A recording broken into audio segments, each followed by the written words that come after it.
ধুমধাম করে দুর্গাপুরে সম্পন্ন হলো খুঁটি পুজো। বিধায়ক ও বিশিষ্টদের উপস্থিতিতে মহামিলন উৎসব।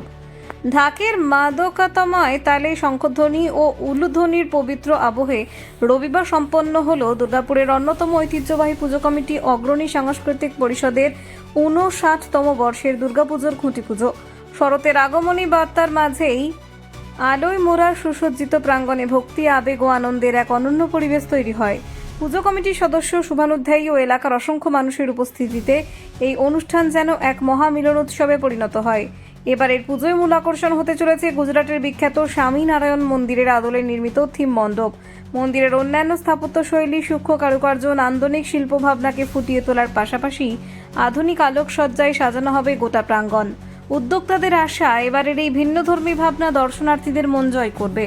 ঐতিহাসিক এই খুঁটি পুজো অনুষ্ঠানে উপস্থিত ছিলেন দুর্গাপুর পশ্চিমের বিধায়ক লক্ষণচন্দ্র ঘরুই, দুর্গাপুর পূর্বের বিধায়ক চন্দ্রশেখর বন্দ্যোপাধ্যায়, পাণ্ডবেশ্বরের বিধায়ক জিতেন্দ্রনাথ তিওয়ারি সহ আসানসোল উত্তর, বারাবণী, গলসি ও দুবরাজপুরের। এছাড়াও দুর্গাপুর থানার ওসি মানব ঘোষ, এজন ফাঁড়ির আইসি রবীন্দ্রনাথ ঝা, শিল্পপতি তপন রবি এবং এলাকার বহু বিশিষ্ট সমাজসেবী এবং পূজাপ্রেমী মানুষ উপস্থিত থেকে উৎসবের সূচনা করেন।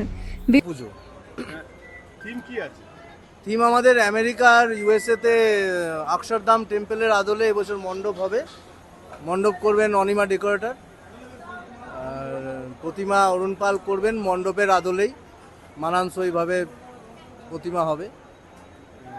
এই বছরে বাজেট কত আছে? বাজেট ৫০ লাখ।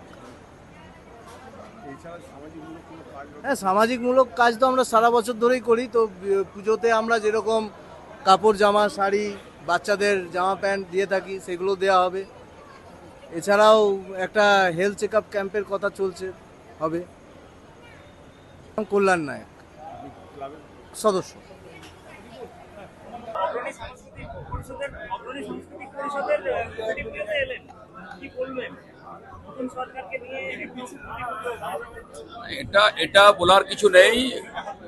অগ্রণী ক্লাব দীর্ঘ ৬০ বছর ধরে যে ধরনের তারা দুর্গাপুরে মানুষকে উপহার দিয়েছেন পুজো মণ্ডপ, ইতিহাস আছে।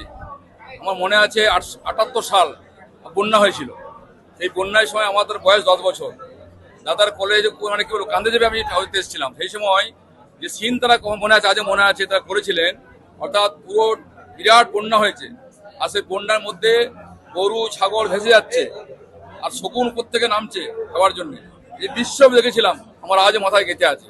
অর্থাৎ অগ্রণী ক্লাবের যে একটা থিম পুজোর প্রতি বছর নতুনত্ব করেন, তার যে ঐতিহ্য আছে, গরিমা আছে, সেই গরিমা বজায় রেখে আজকে যে অবস্থা বাংলার পরিবর্তনের সঙ্গে সঙ্গে দুর্গাপুজোরও অনেক পরিবর্তন হবে। মনে করি পরিবর্তন হবে, আরও বৃহত্তর হবে, আরও সুন্দর হবে।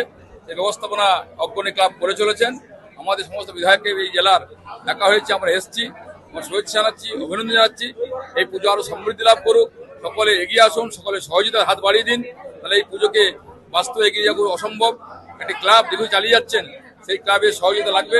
আমরা এগিয়ে এসেছি, আপনারা এগিয়ে আসুন এবং পুজোকে আগামী দিনে এই জেলার ক্ষেত্রে যে সম্মান আছে, সেই সম্মান তারা বজায় রাখবে আশা করি। সঙ্গে সঙ্গে আমরাও যে পুজো জানেন, আমরা পুজো করছি। এবারে আমাদের থিম ইচ্ছাপুরে রাম মন্দির, সেই রাম মন্দিরও যে আদতে অযোধ্যা রাম মন্দির, সেই রাম মন্দির পুজো হচ্ছে। ৫৯তম অগ্রণী সাংস্কৃতিক পরিষদের দুর্গাপূজার খুঁটি পুজো। সেখানে সকলে দেখছেন সমাজের বিভিন্ন স্তরের মানুষ, জনপ্রতিনিধি, দুর্গাপুরের যারা উদ্যোগপতি থেকে শুরু করে সকলে এসে উপস্থিত হয়েছেন। একটি সামাজিক ক্লাব সংগঠন যারা দীর্ঘদিন ধরে এই পূজা করে আসছেন।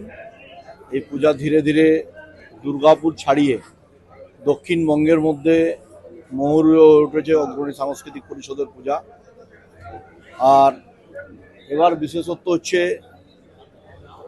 এবং সকল হিন্দু মা বোনের ভাইরা রাজ্যে পরিবর্তনের সরকার প্রতিষ্ঠা করেছে। হিন্দুরা হিন্দুদের অস্তিত্ব বাংলায় রাখতে সমর্থ হয়েছে, এবং সকল হিন্দুরা একত্রিতভাবে আজকে এখানে সংযুক্ত হয়ে যে পূজা, দুর্গাপূজা বাঙালির প্রধান উৎসব, বাংলা এবং বাঙালির, সেই পূজায় অংশগ্রহণ হচ্ছে। সনাতন ধর্মের প্রচার প্রসার হচ্ছে। যেখানেই হিন্দু মা বোন ভাইরা এই ধরনের পূজা সংগঠিত করবে, সেখানে আমাদের উপস্থিতি থাকবে। Bureau report, Durgapur news digital.